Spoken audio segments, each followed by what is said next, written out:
హైదరాబాద్ పటాన్చెరులోని పారిశ్రామిక వాడలో భారీ ప్రమాదం సంభవించింది. ఓ కెమికల్ ఫ్యాక్టరీలో రియాక్టర్ పేలింది. దీంతో పలువురు కార్మికులు ఎగిరిపడ్డారు. ప్రమాదంలో 18 మంది అక్కడికక్కడే మృతి చెందినట్లు సమాచారం. పేలుడు ధాటికి 50 మంది కార్మికులు తీవ్రంగా గాయపడ్డారు. పరిశ్రమల నుంచి ఇంకా భారీ ఎత్తున మంటలు ఎగిసిపడుతున్నాయి. పలువురి పరిస్థితి విషమంగా ఉన్నట్టుగా తెలుస్తుంది. అగ్నిమాపక సిబ్బంది మంటలను అదుపు చేస్తుంది.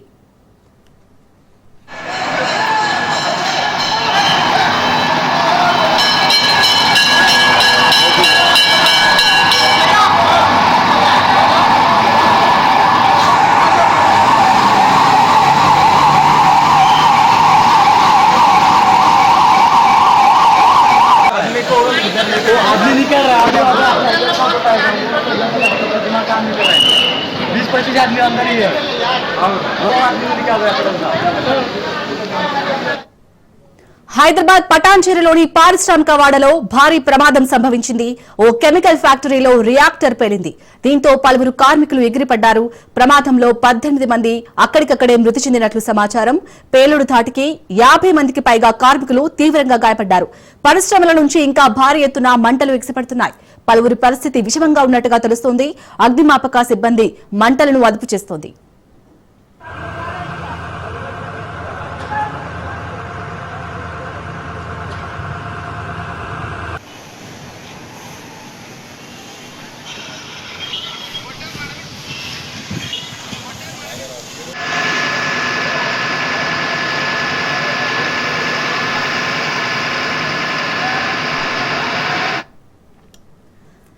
ఈ ప్రమాదానికి సంబంధించి మరిన్ని అప్డేట్స్ మా ప్రతినిధి రాజు అందిస్తారు. రాజు, ఇంకా అక్కడ అగ్నిమాపక సిబ్బంది అయితే మంటలు ఆర్పుతున్నట్టుగా తెలుస్తుంది. ఏ విధంగా ఉంది సిచ్యుయేషన్? ప్రస్తుతానికైతే 8 ఫైర్ ఇంజన్లతో మంటలు ఆపే ప్రయత్నం చేస్తున్నారు. మంటలు కొంత తగ్గుముఖం పడినట్టుగా కనిపిస్తోంది. మొత్తానికి ఇప్పటి వరకు అయితే 18 మంది సజీవ దహనమైనటువంటి మృతదేహాలు లభ్యమైనట్టుగా మనకు సమాచారం అందుతోంది. మిగతా ఇంకా మృతుల సంఖ్య కూడా పెరిగే అవకాశం ఉంది. భారీగా ఆస్తి నష్టము, ప్రాణ నష్టము అన్ని కూడా పెద్దగానే జరిగినట్టుగా అధికారులు అయితే భావిస్తున్నారు. ఇప్పటి వరకు అయితే ప్రస్తుతం 18 వరకు మృతదేహాలు లభ్యమయ్యాయి. మిగతా వారి ఆచూకీ కోసం అయితే ప్రయత్నాలు చేస్తున్నారు. 18 ఫైర్ ఇంజన్లతో మంటలు అయితే అదుపులోకి తెచ్చారు. ఇప్పటి వరకు 25 అంబులెన్స్లు క్షతగాత్రులను అయితే ప్రైవేట్ దవాఖానాలకు, ప్రైవేట్ ఆసుపత్రులకు అయితే పంపించే ప్రయత్నం చేస్తా ఉన్నారు. భారీగా ప్రాణ నష్టం కాకుండా ప్రయత్నం అయితే చేస్తున్నారు. కానీ అక్కడ ఉన్న వాళ్ళైతే ఇప్పటికీ ఎక్కువ సంఖ్యలో ప్రాణాలు కోల్పోయే ప్రమాదం అయితే కనిపిస్తున్నట్టుగా అధికారులు అటు పోలీసులు అయితే భావిస్తున్నారు. రాజు, దాదాపు 50 మందికి పైగా గాయపడినట్టుగా తెలుస్తుంది. ప్రస్తుతం వారి పరిస్థితి ఏ విధంగా ఉంది? ఎక్కువ మొత్తంలో చాలా మందికి 50% పైనే కాలిన గాయాలైనాయి. మిగతా కొంతమందికి మాత్రమే 30% వరకు గాయాలయ్యాయి. పెద్ద మొత్తంలో అటు క్షతగాత్రులు, గాయాల పడిన వాళ్ళు కూడా వారి పరిస్థితి కూడా తీవ్రంగా విషమ పరిస్థితిగా కనిపిస్తుంది.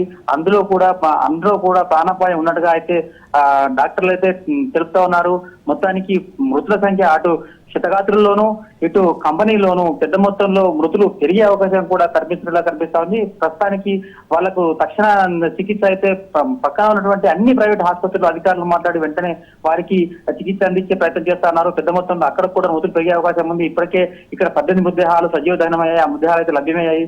మిగతా వారి మృతదేహాల కోసం మిగతా వారు ఇంకేమైనా బతికి ఉన్నారా లేకపోతే అన్ని మృతదేహాలు దొరుకుతాయన్న ఆలోచనతోని తీవ్రంగా శ్రమిస్తా ఉన్నారు అధికారులు అయితే. ప్రస్తుతానికి 18 మాత్రం మృతదేహాలు దొరికాయి. ఇంకా చాలా మంది కోసం వాళ్ళు అక్కడ చాలా మంది కార్మికుల కోసం వాళ్ళ ప్రయత్నం అయితే జరుగుతా ఉంది. వీరినైతే వెంటనే పక్కన ఉన్నటువంటి ప్రతి ప్రైవేట్ ఆసుపత్రికి తరలించి వారికి చికిత్స అందించే ప్రయత్నం చేస్తున్నారు. అక్కడ కూడా మృతులు పెరిగే అవకాశం ఉన్నట్టుగా అధికారులు చెప్తా ఉన్నారు. రాజు, అలాగే మరి కెమికల్ ఫ్యాక్టరీ యాజమాన్యం ఏమైనా స్పందించిందా? అంటే ఇంత పెద్ద మొత్తంలో అటు ప్రాణ నష్టం కూడా వాటిల్లుతుంది. సో ఏమైనా స్పందించిందా దీనిపై?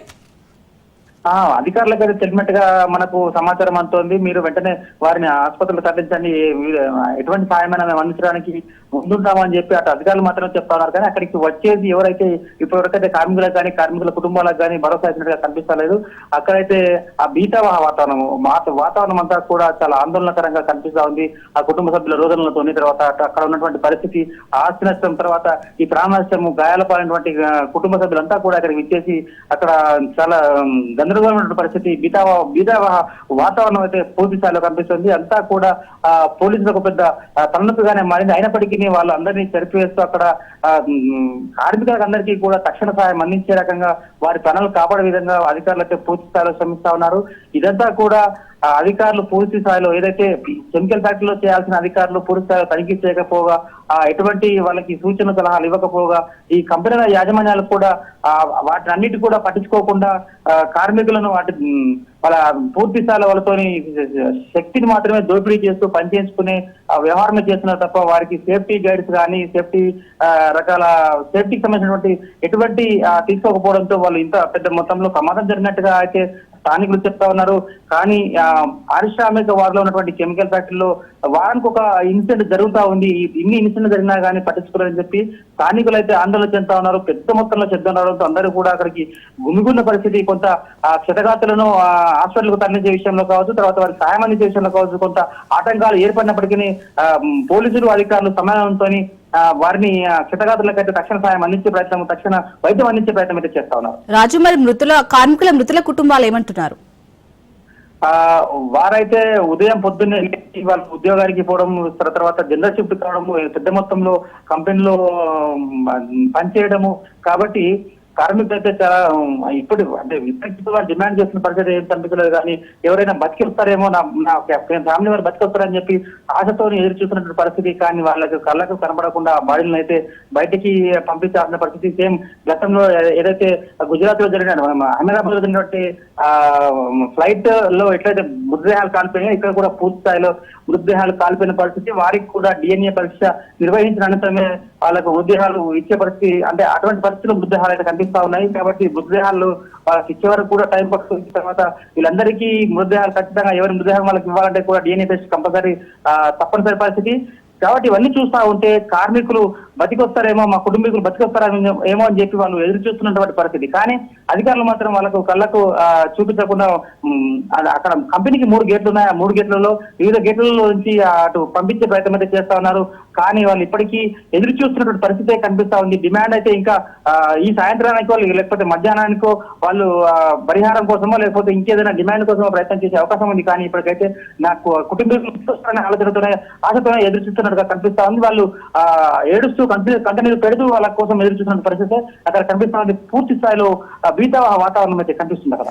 రాజు, మరి అక్కడ మంటలు ఎప్పుడు అదుపులోకి వచ్చే ఛాన్స్ ఉంది? అక్కడ అగ్నిమాపక సిబ్బంది ఏమంటున్నారు? అక్కడ ప్రజెంట్ సిచ్యుయేషన్ ఏ విధంగా ఉంది అసలు? ఇప్పటి వరకు అయితే మంటలు అదుపులోకి వచ్చాయి. కానీ అక్కడ వేడి అయితే తగ్గలేదు. కాబట్టి మొత్తం ఇనుమే కాబట్టి అదంతా కూడా చల్లార్చే ప్రయత్నం చేస్తా ఉన్నారు. ఆ ప్రాంతం అంతా కూడా చల్లార్చే ప్రయత్నం చేస్తా ఉన్నారు.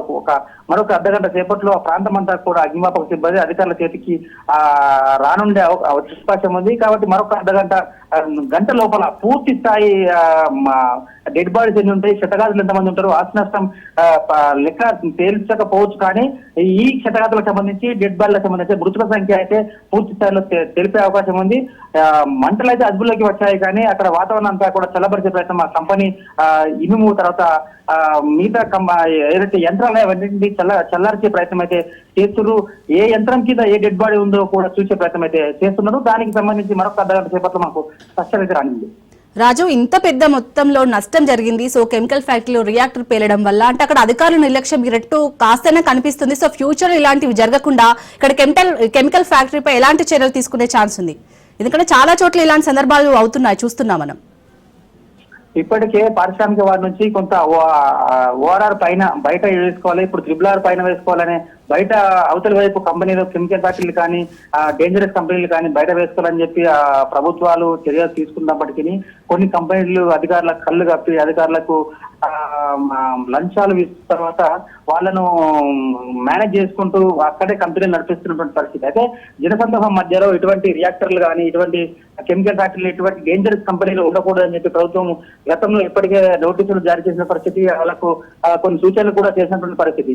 అయితే వారందరినీ కూడా ఇటు మేడ్చల్ వైపు వెల్దుర్తి చేగుంట ఆ వైపు అటు ఇండస్ట్రీ కారిడార్ చేశారు. అక్కడికి వెళ్ళాలని చెప్పి ఇప్పటికే వాళ్ళకి నోటీసులు అవన్నీ చేసినప్పటికీ వీళ్ళు అధికారులను కళ్ళు కప్పి అధికారులతోని కుమ్మక్కై ఇంకా కూడా మా జనావాసాల మధ్యనే ఇటువంటి డేంజరస్ కంపెనీలు నడిపిస్తున్న పరిస్థితి. కాబట్టి మనకు సుస్పష్టంగా కనిపిస్తుంది అధికారుల అచేతనం, అధికారుల అవినీతి, అధికారుల యొక్క నిర్లక్ష్యం కారణంగానే ఈ రోజు ఇంత పెద్ద భారీ నష్టము, ఇంత పెద్ద అగ్ని ప్రమాదము జరిగినట్టుగా అయితే స్థానికులు ఖచ్చితంగా నిక్కచ్చిగా చెప్తున్నటువంటి పరిస్థితి అయితే స్పష్టంగా కనిపిస్తుంది. కాబట్టి అధికారుల పైన కూడా చర్యలు తీసుకునే అవకాశం కూడా లేకపోలేదు. మొత్తానికి పెద్ద ప్రమాదమే జరిగింది. దీనికి సంబంధించి మరి అటు ప్రభుత్వం వైపు నుంచి అటు అధికారుల వైపు నుంచి ఎటువంటి ఆదేశాలు వస్తాయి, జరగబోతాయి మనం వేచి చూడాల్సిందే. ఇప్పటికీ దీనిపైన ప్రముఖ రాజకీయ పార్టీ నాయకులు అయితే తీవ్ర ఇబ్బంది అయితే వ్యక్తం చేస్తూ వారు సంతాపాన్ని సానుభూతిని కూడా తెలియజేసే ప్రయత్నం అయితే చేస్తున్నారు. రాజు, ఒక కెమికల్ ఫ్యాక్టరీ పెట్టాలంటే కొన్ని ఇన్స్ట్రక్షన్స్ ఉంటాయి ప్రభుత్వం తరపు నుంచి. సో మరి ఆ ఇన్స్ట్రక్షన్స్ వాళ్ళు ఫాలో అవుతున్నారా? అక్కడ చుట్టుపక్కల స్థానికులు ఏమంటున్నారు ఈ ఫ్యాక్టరీ గురించి? గతంలో ఇటువంటి ప్రమాదాలు జరుగుతాయి కాబట్టి స్థానికుల నుంచి అనేక నిరసనలు వెలువెత్తిన కారణంగా అటు ప్రభుత్వం కూడా ఈ కంపెనీలన్నీ అటు ఓఆర్ఆర్ బయట కొంత ఇండస్ట్రియల్ కారిడార్ చేసి అక్కడికి బయటికి దూరం వెళ్ళిపోవాలని చెప్పి ప్రభుత్వం నుంచి స్పష్టమైన ఆదేశాలు ఉన్నాయి. గత ప్రభుత్వంలో తర్వాత ఇప్పుడున్న ప్రభుత్వంలో ఏవైతే గత ప్రభుత్వం ఇచ్చిన ఆదేశాలు అవిటినే తూచా తప్పకుండా మీరు బయటకు వెళ్ళిపోవాలని చెప్పి చెప్పిన సందర్భం అయితే కనిపించింది మనకు. అయితే ఇదంతా కూడా గత 5 సంవత్సరాల నుంచి జరుగుతున్నది. ఇప్పటికైతే కొన్ని ములుగు మండలంలో తర్వాత కుక్కండ, సింగన కూడా అటు బండమైలారం లాంటి ప్రాంతాల్లో వీళ్ళకు కారిడార్ ఏర్పాటు చేసి అక్కడ కంపెనీలు నిర్మించుకోవాలి. మిగతా కొన్ని డేంజరస్ కంపెనీలు ఉంటే అటు చేగుంట, వెల్దుర్తి, ప్యామలలో కూడా కొంత ఇండస్ట్రియల్ జోన్ ఏర్పాటు చేస్తారు, అక్కడికి వెళ్ళిపోవాలని చెప్పి సుస్పష్టమైనటువంటి ఆదేశాలు అటు ప్రభుత్వాల నుంచి ఉన్నాయి. కానీ ఏదైతే అధికారుల నిర్లక్ష్యం కారణంగా, అధికారుల ఆమ్యామ్యాల కారణంగా ఈ రోజు కొన్ని కంపెనీలు అక్కడనే పాచమైలారంలోనే జనావాసాల మధ్యలోనే నిర్వర్తిస్తూ ఇటువంటి ప్రమాదాలకు కారణమవుతా ఉన్నారు. అటు యాజమాన్యము, ఇటు అధికారుల తీరు, అటు ప్రభుత్వం కూడా దీన్ని అలసత్వంగానే మనం చెప్పవచ్చు.